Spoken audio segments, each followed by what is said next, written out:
Hey friends, if you're watching this right now, lean in close because I'm about to pull you into a story that starts with one innocent text message and ends with a love that refuses to die. Imagine this: you're at home after a long day, phone buzzes, and your wife writes, "The girls want company tonight, don't wait up." Your heart should feel light, right? But something in your gut twists. You type back one photo and 4 words, recognize them? That single reply rips the mask off a marriage you thought was safe. Stay with me until the very last line, because Nathan's journey from betrayal to forgiveness isn't just a story, it's a mirror. It might make you text your own partner tonight, hold them a little tighter, and remember why second chances are the bravest kind of love. Ready? Here we go.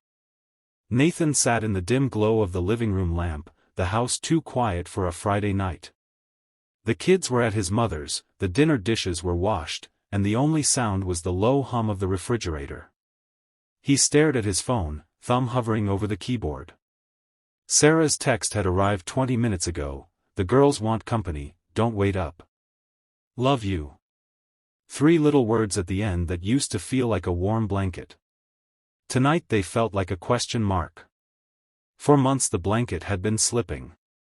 Sarah came home later from book club, her perfume carried hints of cigarette smoke she never used to touch, and her laughter, the one that used to fill every room, had grown polite and distant. Nathan told himself it was stress, the kids' school fees, his long hours at the construction site. He told himself a lot of things. But tonight something in him refused to believe the lie. He opened the photo gallery on his phone. Earlier that evening, after she left in her red dress, he had driven past the bar she mentioned once in passing. He hadn't planned to spy, he had just needed to see her car, to quiet the voice in his head.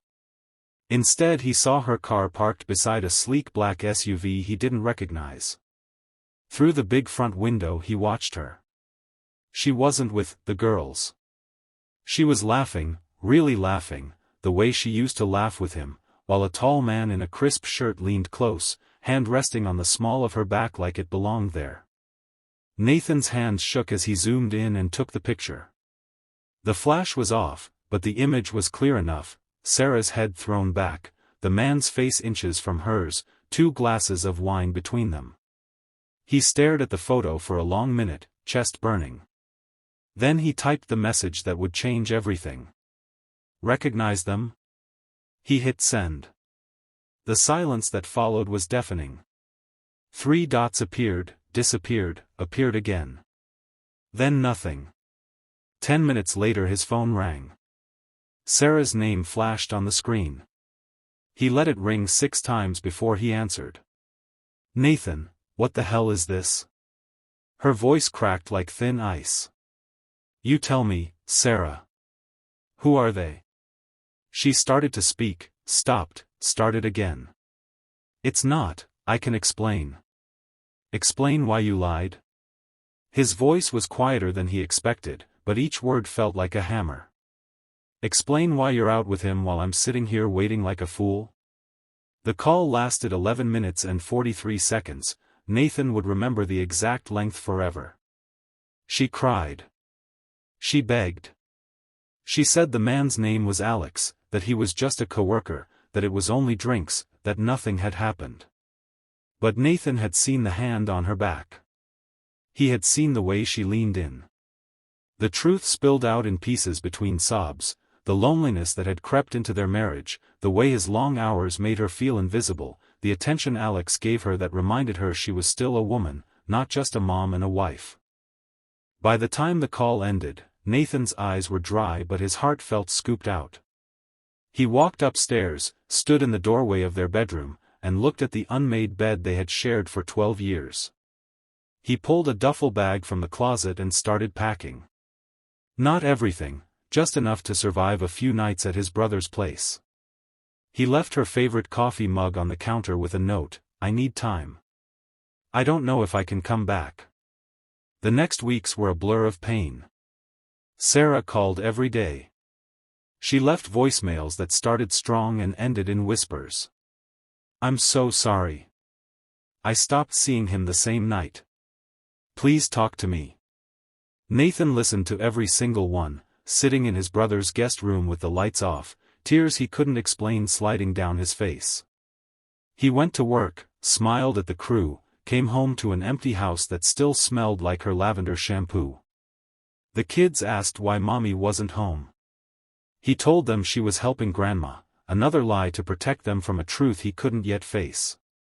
One night he sat on the porch with a beer, staring at the same photo he had sent her. The anger had cooled into something heavier, grief. He realized he wasn't just mourning the betrayal. He was mourning the version of them that used to stay up until 3 a.m. talking about dreams, the way she used to steal his hoodies, the inside jokes only they understood. He had stopped noticing her. She had stopped feeling seen. They had both let the fire die without realizing it. Sarah showed up on the 23rd day. She stood on the porch in the same red dress she had worn that night, eyes swollen but steady. "I'm not here to beg you to come home," she said. "I'm here to tell you the whole truth, even if it makes you hate me more." She told him everything. How Alex had listened when she complained about feeling invisible.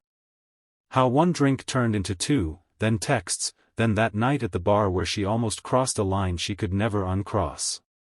How the moment Nathan's photo arrived, shame hit her like a truck and she left Alex standing there mid-sentence. She had blocked his number before she even drove home. She had cried in the car until she couldn't see the road. Nathan listened without interrupting. When she finished, the porch light flickered above them like it was trying to decide whether to stay on. He looked at the woman he had loved since they were 19 and saw her, not the liar, not the stranger, but Sarah. Tired. Terrified. Human. "I don't know if I can forgive you tonight," he said, voice rough. "But I know I don't want to lose us without trying." She nodded, tears falling freely. "Then let's try. Even if it takes forever." They didn't move back in together right away. Nathan rented a small apartment 2 blocks from their house so the kids could see both parents every day. They started therapy, first separate, then together. The counselor's office smelled like lemon cleaner and felt like a battlefield. Some sessions ended with slammed doors. Others ended with quiet hand-holding in the parking lot. Sarah kept a journal.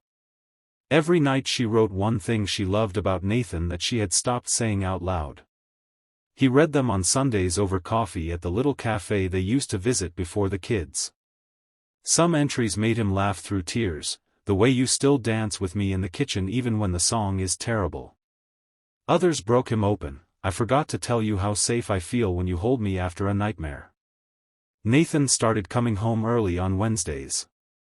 He left work at 5 instead of 8, picked up flowers from the gas station, not fancy ones, just the kind she liked, and cooked dinner with the kids. He learned to listen without fixing. She learned to speak without fear. They fought about the past, about Alex's name, about the nights she still couldn't sleep.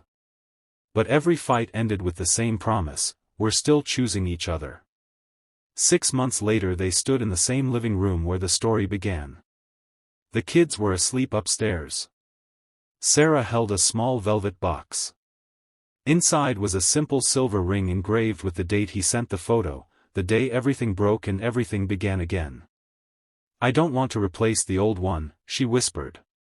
"I want this to remind us that we rebuilt from the pieces." Nathan slipped it on her finger right over the original wedding band. Then he pulled her close, the way he used to when they were young and the world felt endless. "I recognize you," he said against her hair. "The real you. The one who stayed and fought. That's the woman I'm choosing every day from now on." They didn't become perfect.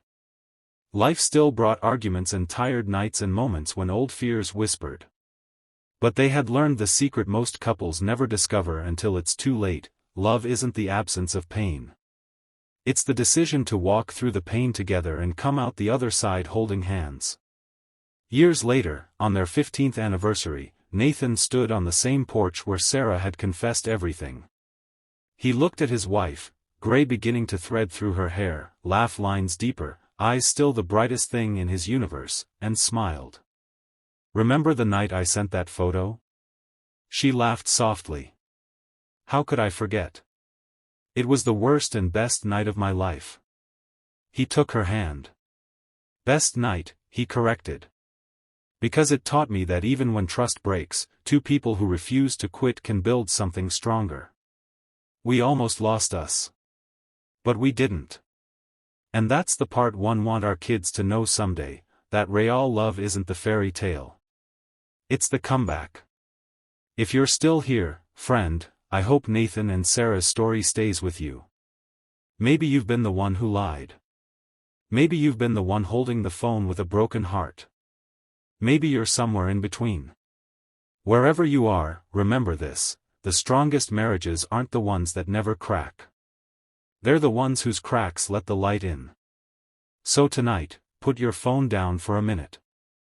Look at the person beside you, if they're there, or even if they're miles away in your heart, and ask yourself, am I choosing them today? Because second chances aren't guaranteed. But when you fight for them with honesty, courage, and unrelenting love, they can become the most beautiful chapter of your life. Thank you for staying until the end. Now go make your own comeback story.